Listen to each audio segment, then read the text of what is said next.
Good afternoon, everyone, and welcome to Slow Art Friday. My name is Christy McMillan, and I'm the Director of Learning and Engagement here at the Asheville Art Museum.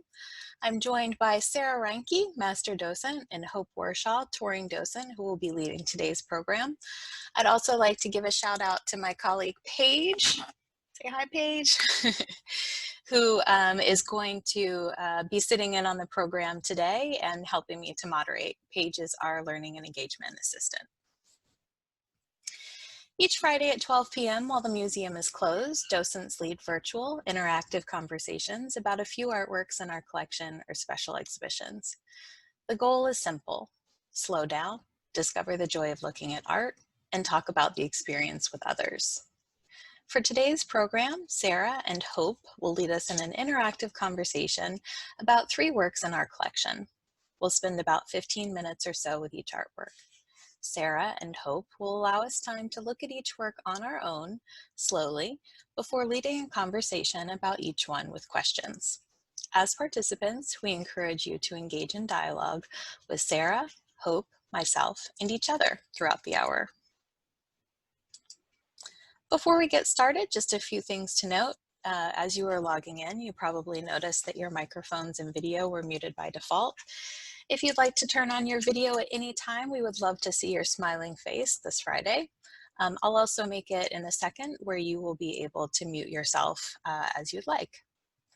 Choose a quiet room and close the door. Please silence any alerts from nearby devices, as they can be very distracting. If you do choose to turn on your video, try not to sit in front of a window, lamp, or other strong light source, as it makes it hard for us to see you. Use headphones and a microphone for best sound quality. While you can log in using your smartphone, we do recommend using a desktop, laptop, or tablet to see slides and meeting tools on a larger screen. So that we know who we're talking to, please make sure that your screen name includes your first name and last initial, or first name and last name. There are a few ways to ask questions and make comments during the program. First and foremost, I encourage you to unmute your microphone when Sarah or Hope ask for any questions or comments. You can also type any questions or comments that you have into the chat box. The third way is to raise your hand in the participant sidebar. Either Paige or I will call on you and unmute your microphone. Although this does usually take a little while, since our conversations tend to move pretty quickly. So I do encourage you to unmute your microphone when Sarah or Hope ask for any questions or comments, and just jump into the conversation. Finally, we are recording, so if you prefer not to be recorded, please make sure that your video and audio remain muted, and use the chat box to submit questions or comments. So now I'm going to make it so that people can unmute themselves. Please do leave your microphone off unless you're actively asking a question or making a comment, in order to avoid any distracting noises in the background. Does anybody have any questions or comments before we get started? All right, fantastic. Sarah and Hope, what will we be talking about today? Hello, everyone. I'm Sarah, as you can read, and Hope and I are very excited to be with you. Where else would you want to be on this rainy day, anyhow? And Hope and I have chosen these artworks, and we will be weaving the questions that were posted with the announcement of this event into the discussions surrounding each artwork. We hope you enjoy having 2 facilitators, and it adds even more variety to an already wonderful event. As Christy said, we will be talking about each work for about 15 minutes. And one of the things that I love about this group is, in order to make sure that we have time for all 3 artworks, we actually have to cut you off sometimes. So if we get close to that time and I or Hope say, "I'm so sorry, but we have got to move on so we can get to the next great piece of art." So with that, I ask Hope to take it away. Hope, you're muted. So first, thanks to Sarah for letting me partner with her today on Slow Art Friday. I'm delighted. So we can move to our first artwork. Great. So I'm going to ask you, in our usual style, to take 10 seconds to look closely at this artwork before we begin to talk about it. Look up and down and look across it and in the corners, and then we'll share our thoughts.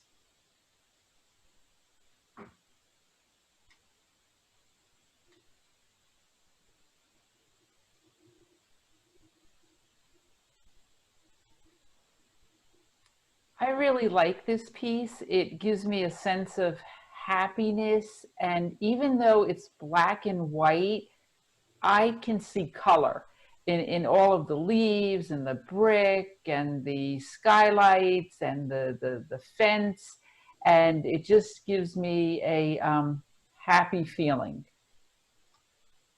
Excellent. I'm glad you jumped in, Laurel. So just go with our questions of what do you think is going on with this artwork? Who has some thoughts?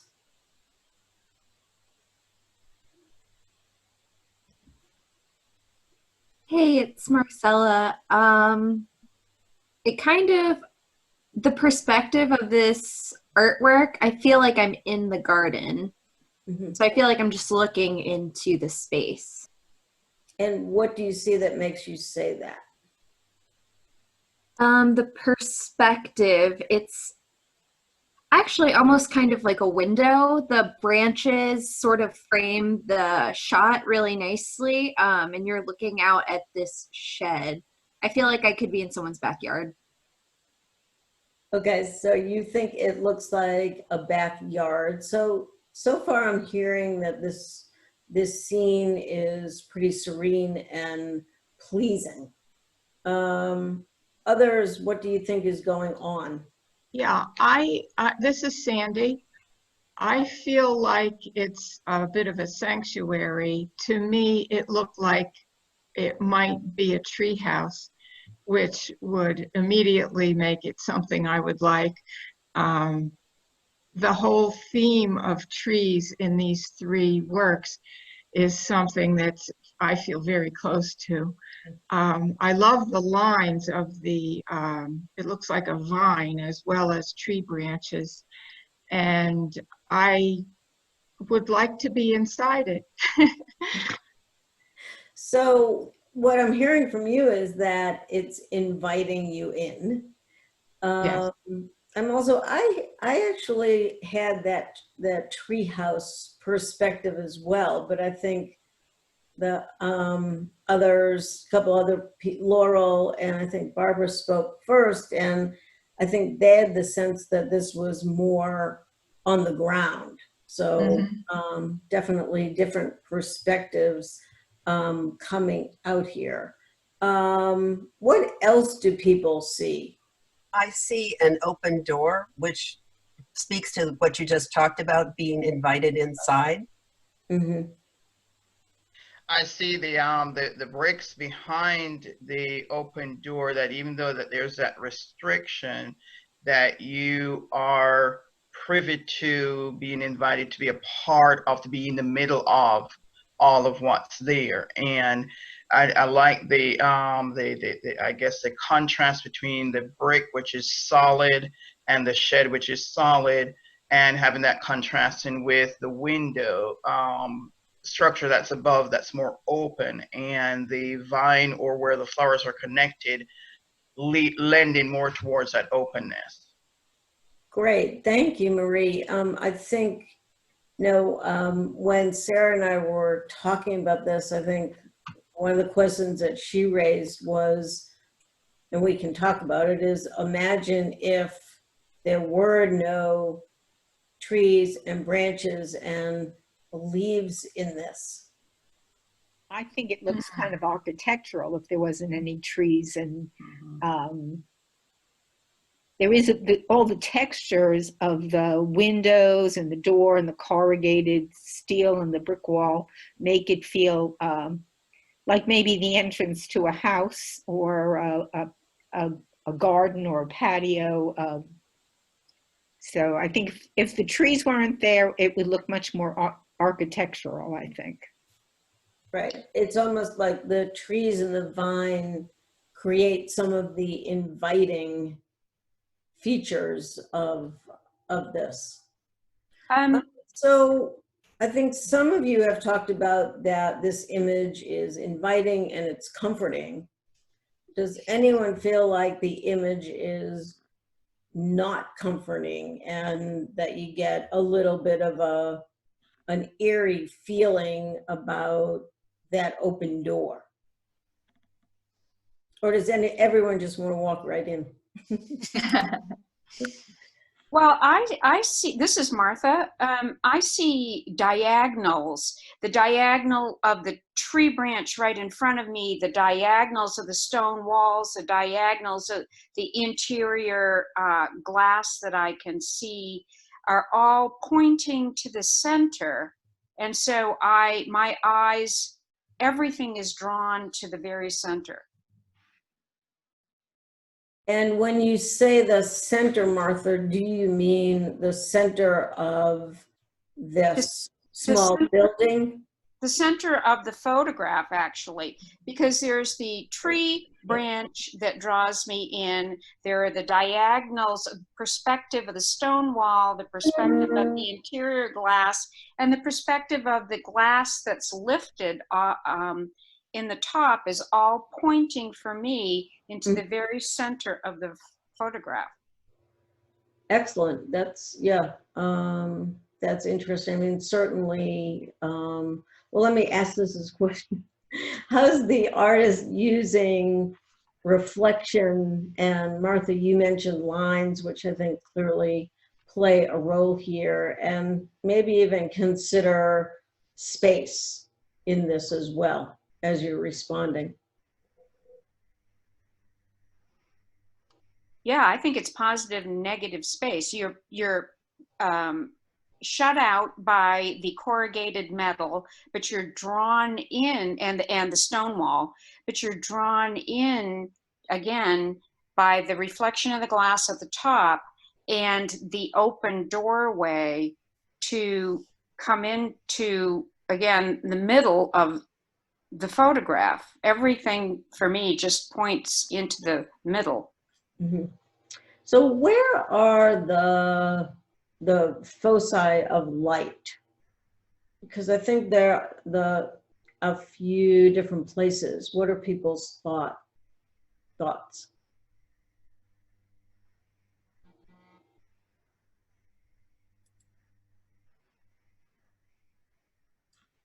So there are a couple, Hope, in the chat box, a couple of comments that I think speak to that. Carol had said that she likes the black and white contrast, which invites the viewer to add color, which I think is a really interesting idea. Carol, do you want to unmute yourself and talk about that a little bit?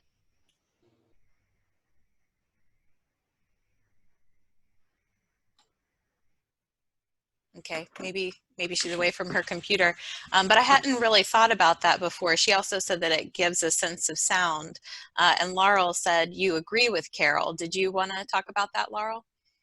Yes, because of the fact that they're leaves, and the lighting is definitely up to the top, almost like the sun is shining in, and there's different types of leaves there, so you can almost picture them in different colors. And you get this sense of, even like she said, sound. And I think the lighting perspective really makes this a very strong photograph. I mean, it could be in a park. Yes, it could be. So what title would you give this?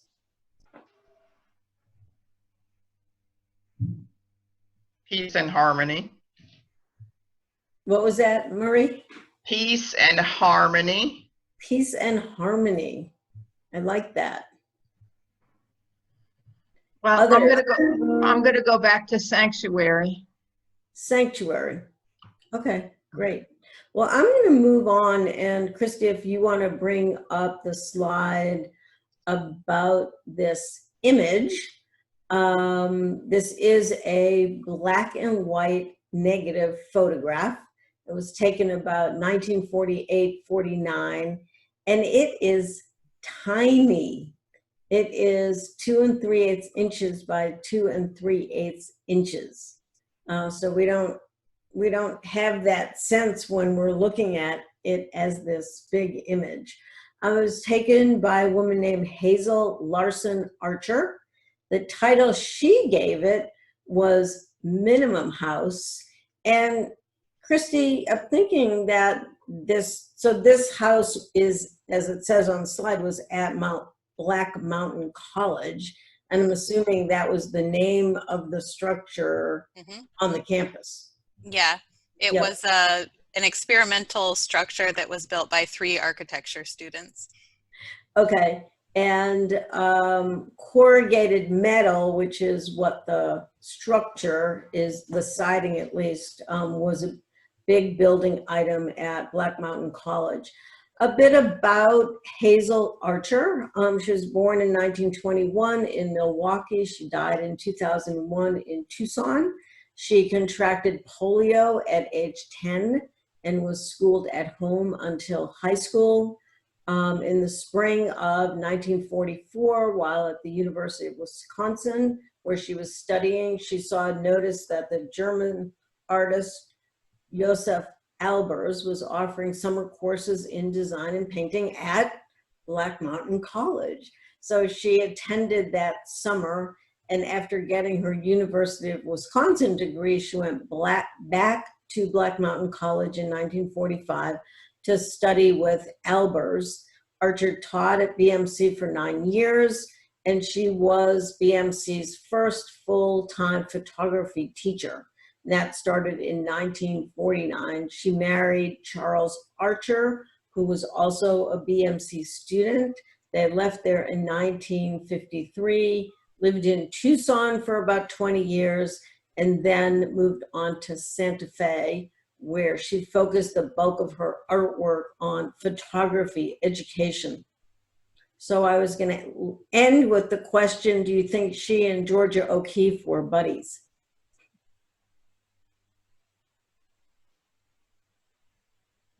I'll just leave that for your thought.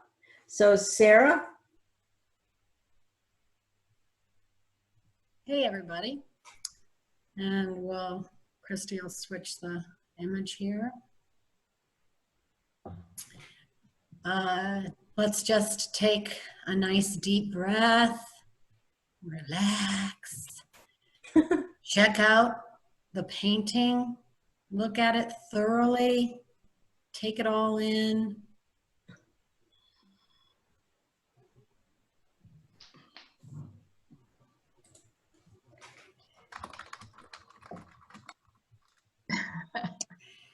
So, what are we looking at? I think they're supposed to be trees, but unlike the other photo we just viewed, I don't like this one particularly. It does remind me of popsicle sticks that someone just said in the chat, like lemon and lime and orange popsicle sticks. I see there's supposed to be grass and flowers and, or maybe not even flowers, petals of some sort of leaves and trees, but it doesn't do much for me. Well, you know, that is the great thing about art. You don't have to like it to appreciate it. It's one of those, I always go to the questions, well, Laurel, would you like this in your house? So, but that's the lovely thing about art. Just because we don't like it, we can still discuss the talents of the artist and the artwork that was created. So I kind of like it when people say, okay, this is my reaction and I'm going to share it. I think that gets us off to a really good conversation. So thank you, Laurel. Anyone else?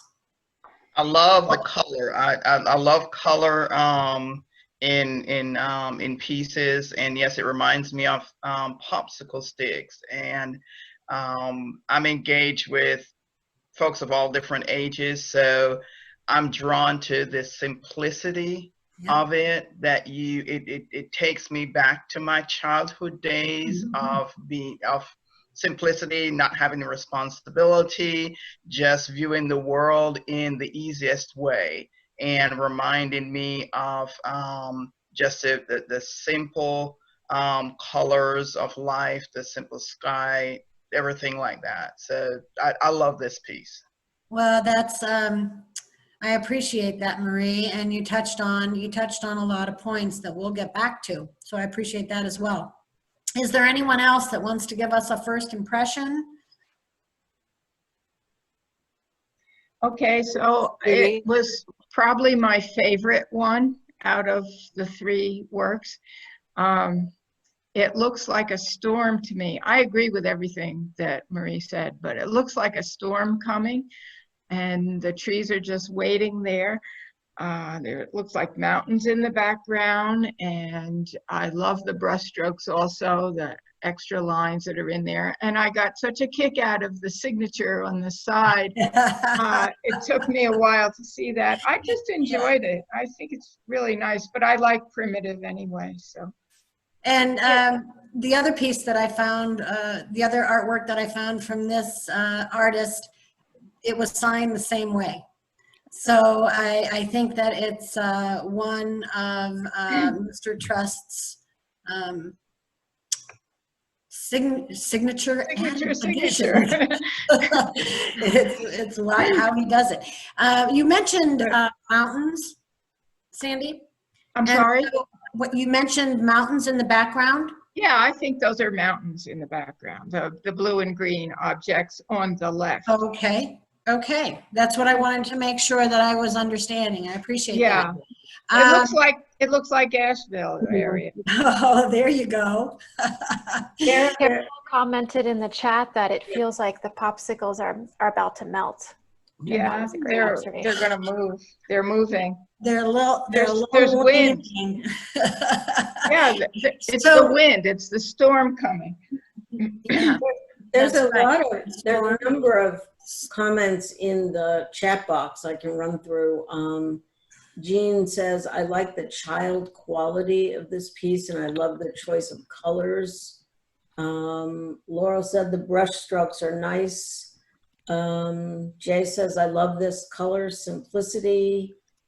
And then Jean said, not just trees, but everything is boiled down to its essence. Sweet. Oh, good. So let's talk a little bit about patterns. So what sort of patterns, as you look at this artwork, do you jump out at you?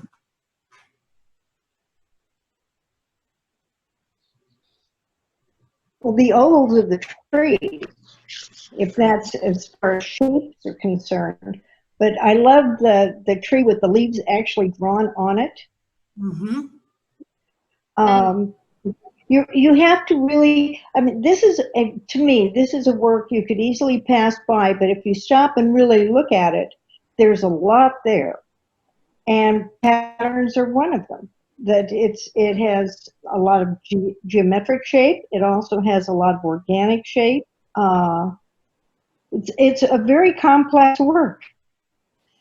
And Billy, I will agree with you. The more that I looked at it, and this always happens with artwork with me, but the more I look at it, generally speaking, the more I find something interesting. I might love some artworks, but all of them hold interesting aspects, and it's worth taking the time to look at them. So let's. When we were talking about patterns, we kind of noticed the patterns of the leaves in the one tree. We saw there's patterns in the grass, maybe even in the white parts of the clouds. When you first saw this artwork, where were your eyes drawn? Where was the focus to you? And it can be different to everybody. I was drawn to the orange, and in looking at it more, even though I said it wasn't something that I particularly liked, I can appreciate the patterns, the colors, the strokes, the symmetry. Everything is oval. I mean, the tall popsicle sticks, if you will, have oval in them, but even the storm clouds have little like bows or circles or ovals inside them. And there's the color has the green all along the bottom of the trees there, outlining the trunks of the trees and the green. So, but my eye was originally drawn towards the tall orange yellow in the middle. Marcella commented that her eyes were drawn to the clouds. And Judy also mentioned the movement that she sees. And Judy, would you like to talk a little bit more about the movement? I don't know if I have too much more to say, except that I hadn't thought that it was a storm, and then Marie or somebody mentioned that first, and I suddenly realized that the movement that I'm seeing with the diagonals, the diagonals of the leaves that are in that center tree, and then the clouds are like twirling, and then the brush strokes, the movement of the brush strokes, and then even the grass, the way it's sticking up, has movement in it. And the colors do suggest that it's a stormy, cloudy day, and there's wind, which is pretty wonderful for a cartoony kind of drawing like this. It's like a mixture of wind and heat, because somebody mentioned melting. So I'm kind of envisioning, you know, it's hot and it's humid and the storm's coming. So it's a mix. For me, it's a mixture of the wind and the heat that kind of provides a little bit of movement. So does contrast, what do we want to say about contrast? And we have the complementary colors. Is that the complementary colors? That's why the orange pops so much, I think, is the complementary colors. But then, and this isn't an answer to a question you asked, but what has caught my eye is the strong diagonal that goes from left to right, and the outline that creates it as well. Okay, and is there anything else that you would like to say about how white is used? It's used very strongly, and it's used interestingly as an outline, like in this blue, this front blue. It's used as an outline, but it's really an outline that's an inline, because it's not on the outside of the shape, it's on the inside of the shape, but it moves your eye. The same with the clouds. It's a most unusual artistic technique to me. Also, I would add that I think what we're calling the mountains in the lower part also are a bit of an outline as well of the tree trunks. Everything's outlined or inlined. Yeah. Yes, and so do you think that it adds, does it make the artwork more interesting? Does it do something with your eyes to have pieces outlined even in the clouds? Except in the clouds, it's in the interior. Yeah, I think it gives it a third dimension. I think otherwise it'd be very flat. But those outlines and the black below too, I think is really striking and helps to give it that sense that you're looking into trees, into something. And Jay comments that it helps to define the shapes, I'm assuming. Okay.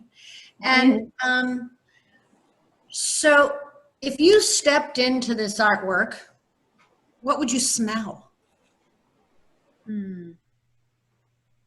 I'd smell the grass. I'd smell summertime smells. I'd smell popsicle smells. Yeah. It's a creamsicle. It is, but I'd also imagining that what we're talking about as a storm rolling in, I'd also smell the rain coming. That part of it too. So it would also be, for me, this different smells of summer. Okay. Martha comments that since she's from New England, it has more of a fall feel for her. Oh, yeah, it does. So we've touched on this before, but I'm going to ask it anyway. So if you were in this forest, you stepped into the artwork and you're immersed, are you tempted to taste anything? And what would you taste? As far as the tall orange, or maybe the cloud, or just interested in your reactions. Ooh, the orange sorbet tree.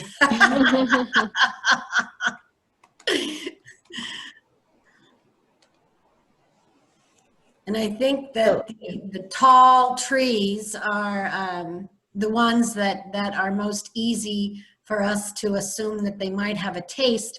But I was kind of drawn to the clouds and trying to imagine what they would taste like. Is it licorice? Licorice, yeah. Marie says lemon lime. Lemon lime, yes. Oh. Christy, were you going to say something? Yeah, I was going to say, hey, Paige, I think you need to turn off your microphone. We're close to each other. That you had mentioned the storm and you had said, what would we smell? And I had immediately thought of ozone, when you smell it when it just sort of starts to rain. But not only can you smell ozone, but I think it's something that you also taste. So Kathleen C says, I would chew on the grasses. Ooh, yeah. Yeah, I took a foraging tour, so I was all about, oh, well, I wonder if that's a sassafras tree. So do you find this artwork comforting, or is it disturbing, or it is not evoking either of those feelings?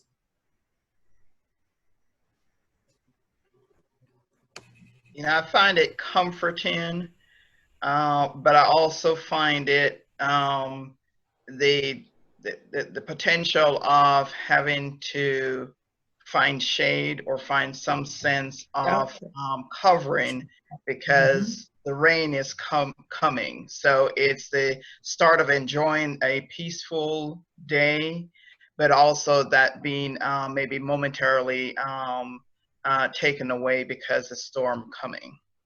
Great, appreciate that, Marie. Anyone else? Martha says, I think it's, I was going to say, it seems disruptive to me because we're using white. Usually we use, a lot of times you'll see outlining in black, and black is really being a supportive color or a color to indicate shape and form. And now you're asking me to believe that white can outline, and then the orange, there are oranges, but not orange trees, and it has more of a, it's kind of disruptive in some ways to me. It's asking me to, the proverbial, think out of the box a little bit more. And so obviously in some ways that's a good thing, yeah. You're asking me to believe that this is all those things you've said. And I will sit back and be a little bit skeptical for a moment. Martha says this feels invigorating for her, and Billy says cheerful. And while Jay says comforting, Jeannie says slightly discomforting for her. I like to think that it's a bit of both. There, when I walk up our driveway and it starts to rain, there is always a little bit of me like, okay, what's going to happen? Is something going to fall? Is the wind going to take something down? And even though I'm happy to be out doing, a raindrop walk, it can get a little anxious. And I think it's special when a artwork can combine those two very, very different feelings. And I do think that Mr. Trust was able to do just that. So does this bring up any other emotions for you? Well, I think it's exciting because you, as I think Marie said, you have to run for cover. So you have to be ready to do something. And maybe you don't mind getting wet. For me, it's summer, so I don't mind so much. It's warm enough. So, and we're gonna have to switch to the third piece here in a minute, but I want to ask, can y'all give me one word, noun or verb, that you would use to describe this piece? Thunder. Thunder. I'm looking at it, and the word that comes to my mind is bisected. Say that again, Billy. Bisected, cut into two. The left. Okay. Oh, bisected. Okay. Orange. Playful. Playful. Inhale. These are great words. I appreciate that. I like playful. Go ahead, Billy. I said I like playful too. Playful. If you were given the task to title this artwork, what would you say? For me, it's crayons in the meadow. Crayons in the meadow. Like it. Great title. Sliding into fall. Oh man, we got some poets. Anybody else? Okay. Triplets. Say that again. Kathleen C Triplets. says triplets. Oh, Or triplets. Barbara says a storm is coming. I like that. Name it what it is. All right. Gosh, I appreciate y'all. So let's go ahead and put on the label. So this artwork is Life in a Landscape of Gray and Green.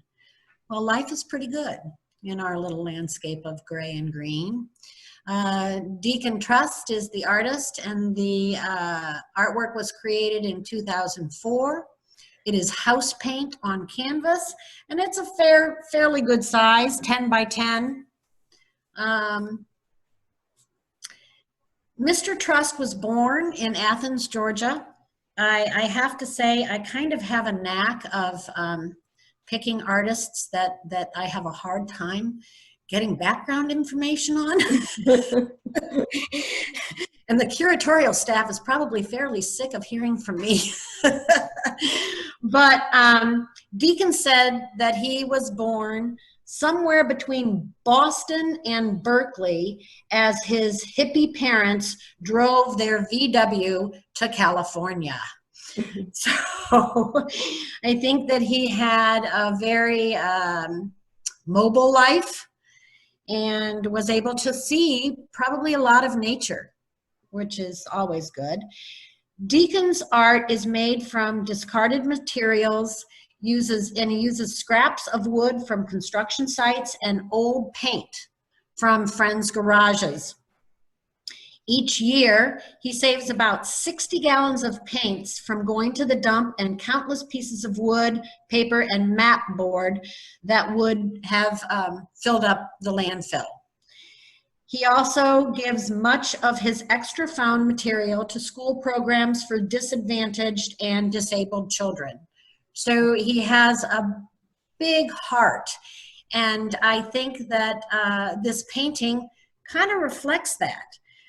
He's multifaceted, but he is showing us this simple curiosity and The painting created lots of really, really great discussions. So I appreciate all your thoughtful remarks and your willingness to make this a well-rounded conversation. And I'm going to hand it back to Hope.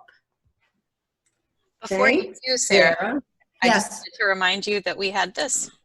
Oh, thank you. I appreciate that, Christy. So this is there's Deacon Trust, and it is in probably 2004, 2005, right around where he painted it. And he's a young guy. And so I kind of like to see him in a photo that was taken at an art show. And especially since he's holding the artwork that we talked about. I liked that. Thank you, Christy. Now to the third artwork. Thank you. So this is our third artwork on this Slow Art Friday. So again, let's just take a few seconds to look at it closely. In this case, all around the artwork, and then we'll talk about it.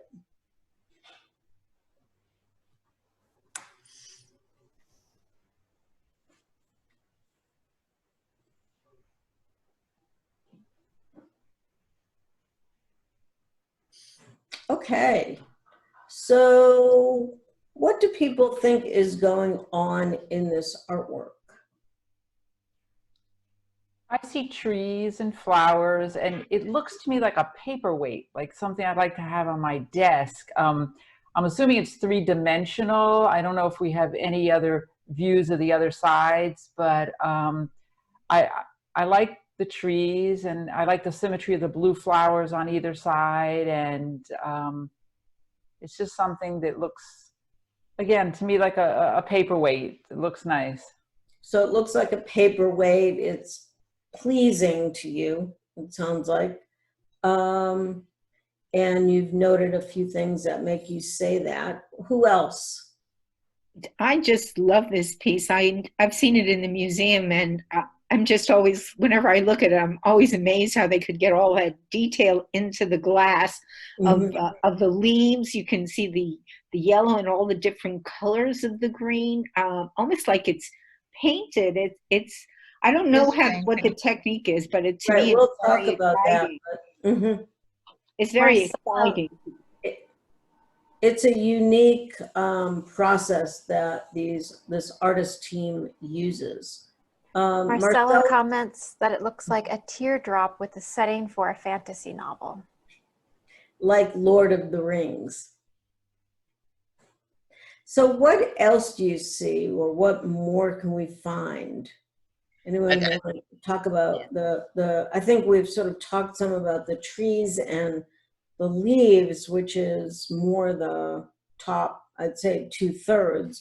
What about the bottom 1/3? I think it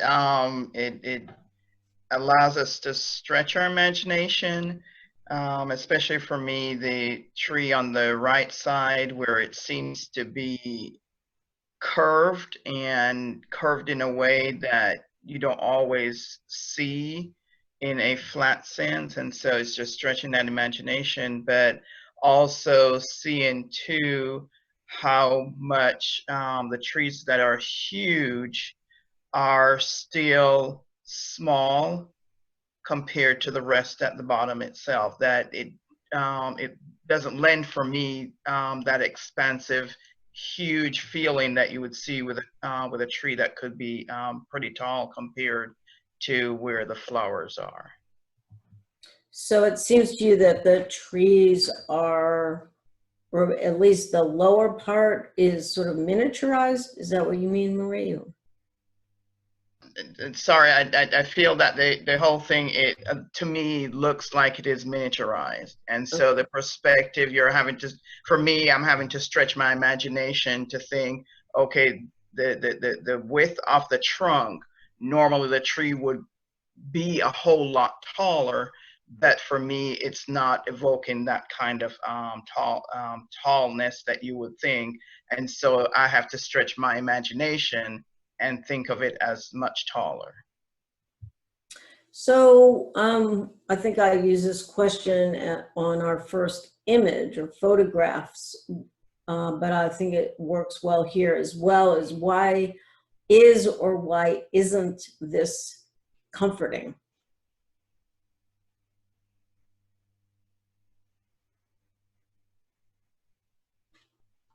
I could almost feel that I would want to sit there, like in the middle, like to have a picnic or lay down in the grass or sit there with the flowers. And it's curious to me too that it almost looks like a third trunk behind the flowers and to the right of the left trunk, that there's another trunk there. Right. Yeah. Yeah. Do you think that that just actually caught my eye? Do you think that is reflection, or do you think that it is two more trees?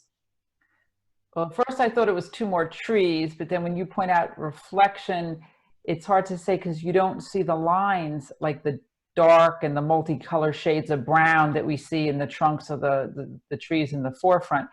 And just two odd sensations to me. One is I almost get the sense of a chipmunk's back. I happen to like chipmunks, and I own a few statues of chipmunks. I've painted a chipmunk, and these brown colors on the right look like on the back of a chipmunk to me. But also I could see this almost as a pendant at the top. There's like an oval little glass thing. I could see it attaching some sort of something and wearing this around my neck. Kind of just a weird sensation. I like what you said, Laurel, about it looks like a good, in the center of it seems like a good place for a picnic. I think you'd be covered from the sun. Billy, did you want to add something? Well, it just makes me feel like full on summer. The trees, I live near Beaver Lake, and the trees are really big and green there right now. And the flowers, I just could easily step right into that, sit down and have a glass of wine. Great. So how does the artist use repetition and pattern and colors and shading?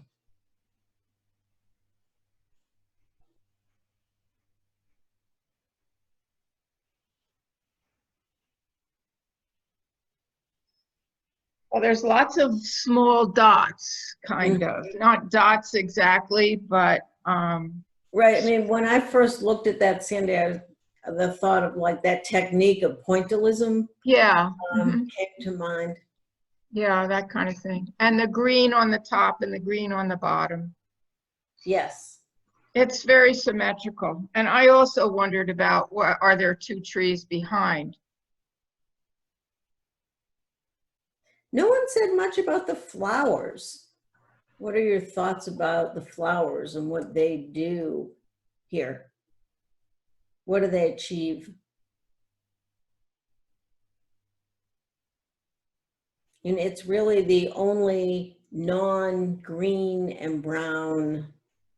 There's a little bit of yellow in the leaves, but so Marcella says, I think they create depth. It also brings our eyes down, and I'm wondering if it's trying to give a sense of scale to how small these trees are versus how large they might be, because they're very proportionally speaking. So, do people think they provide balance? Sure. I do. I think because of the blue on the right, the blue on the left, the flowers in the middle, from top to bottom, I think they add color, and I do think that they add that balance. Jay comments that they add cohesion for the trees.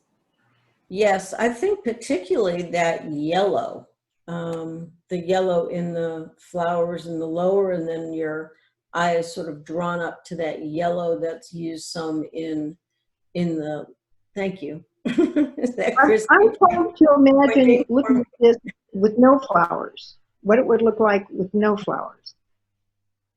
It'd be boring. Boring. I agree. I agree, Billy, because I think that what the flowers do for me is the trees and the grass themselves. I mean, obviously they don't look realistic, but they look fairly realistic, but the flowers are just very whimsical. They sort of jump out of the grass, they float next to the tree, and it kind of changes the scene for me from something that could be approaching a realism to then giving it a sense of whimsy. So Jeannie says, I think the flowers add a punctuation of sorts to the composition. I think too, the artist, as I look at the lower part, the lower green particularly, I think the artist is able to differentiate that texturally from the textures in the leaves. So any other thoughts on this lovely artwork before I give you a few details? People have been curious about the size and how this is done. The places where there's no color, we've talked about the color and the brown and the yellow and the green, and but the three pieces where there's just glass or no color, I think adds something dramatically to the piece. How many of you would like to jump in and turn this around and see the other side of it? Yeah, Yeah, definitely. It's definitely an artwork that makes you want to see the whole of it. Christy, maybe can you comment on, I don't know that I've seen this in the museum, but is it pretty symmetrical all around?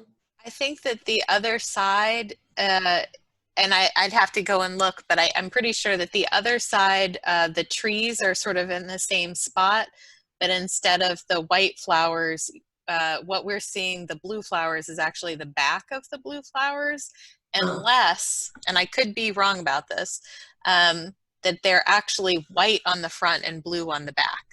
We'd have to look at it. So it could be that we're seeing the backs of the flowers on the other side, but they present white from the front. I don't think that it's out right now for me to go and double check. Okay, well, Christy, let's do the big reveal. So this is called Glen Ayer Forest. And I don't know if, is there such a place in Western North Carolina? Does anyone know? Okay, well, maybe investigate that. It's done by the couple of Yaffa and Jeff Todd, and I'll tell you more about them. It was done in '86, and it is blown glass, color overlaid, and lamp worked. It's not that big. I mean, I suppose that's relatively big for something of this, like blown glass. So it's 10 by 11 by 3.5 inches. And I'm going to tell you a little bit more. Christy, I think the last slide is a picture of the couple with some more of their work in the background. So let me tell you a little bit about the artist. I don't think I mentioned that this was given to the museum in 1996, so 10 years after it was done. So I'll tell you a little bit about each artist individually and then their love story. So Yaffa Sigorsky, who's now Yaffa Sigorsky Todd, was born in Tel Aviv and to parents who escaped from Poland during World War II and moved with her parents to Philadelphia when she was about 5. She obtained her BFA in the US at Philadelphia College of Art, then went to Rochester Institute of Technology in 1975. Now, she didn't become an engineer. She majored in glass, which I found sort of interesting, particularly in what's known as fluorine opal glass. And that is where an artist adds fluorine to create a white color, or sort of an opalescence to glass. In 1978, Yaffa became the second woman to teach glass at Penland School of Crafts. And quote unquote, from an article, she fell in love with Western North Carolina. And I think many of us can relate to that. To her now spouse, he also grew up in Philadelphia, but that didn't have anything to do with where they met. He went to SIU, Southern Illinois University in Springfield, Illinois, and majored in jewelry and glass. He also did some exploration in blacksmithing. And I think, Krista, can you point to the piece in the top shelf? Yeah, I would have to imagine that is from some of his blacksmithing and skills with metalworking. So he became interested in glass in the 70s and took classes in Penland School of Crafts. Now can you see where the love story is coming together? So Yaffa and Jeff met in 1980 at Penland, and Jeff actually went and was helping Yaffa build her studio. And within a few months, they were working together, and a few years later, they were married. They've now worked together for many years. They don't paint the glass. And I think this is more Yaffa who does this part of it, is that they use hot glass on glass. This work is in their Memory series, and they are vertical glass scenes with multiple layers of imagery that create self-contained worlds. And I think that really explains what we've been looking at. All of the colors in crystal glass are melted by Yaffa in her studio using her formulas. So I'm assuming they're proprietary formulas. And the canes are, they describe them as, my French isn't good, but mille fiori.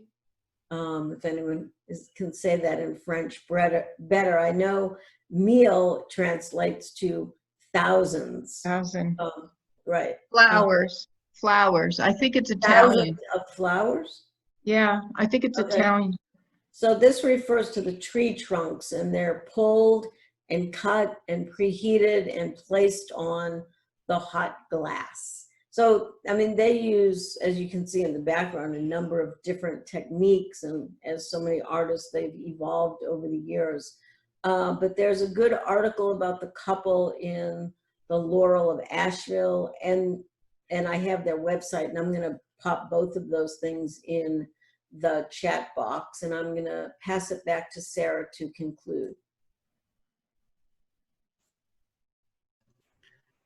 Great story, great art. Thank you very much, Hope. I know I want to get back into the museum and see the pieces that we discussed today at some point. So thanks for coming, everybody. We shared great conversation. Both Hope and I, Christy and Paige, all really appreciate your willingness to participate, to keep the conversation going. And your comments are always insightful and spark such great conversation, which I certainly love. And so I'm really, really glad that you joined us. So until the next time, and I hope you all come back for that, be sure to visit the Asheville Art Museum website to keep abreast of all of our programming. And also, there is a pretty new ability to have a virtual tour on the website. So please take, oh, sorry. Next week, Sarah. Darn. So as always, we look forward to seeing your wonderful smiles, your feet, your bodies in the museum as soon as we reopen. And stay dry today. Thank you, Sarah. Thank you, Hope. As always, I've learned a lot by slow Yeah, I'm gonna looking with clap you all. too. Clapping. Thanks, Sandy, for coming. Next week, our topic is solitude, and our docent is Hank Bovey, and he's chosen 3 really interesting works from the collection: a painting, a photograph, and a sculpture. The sculpture that he chose is one of my favorites.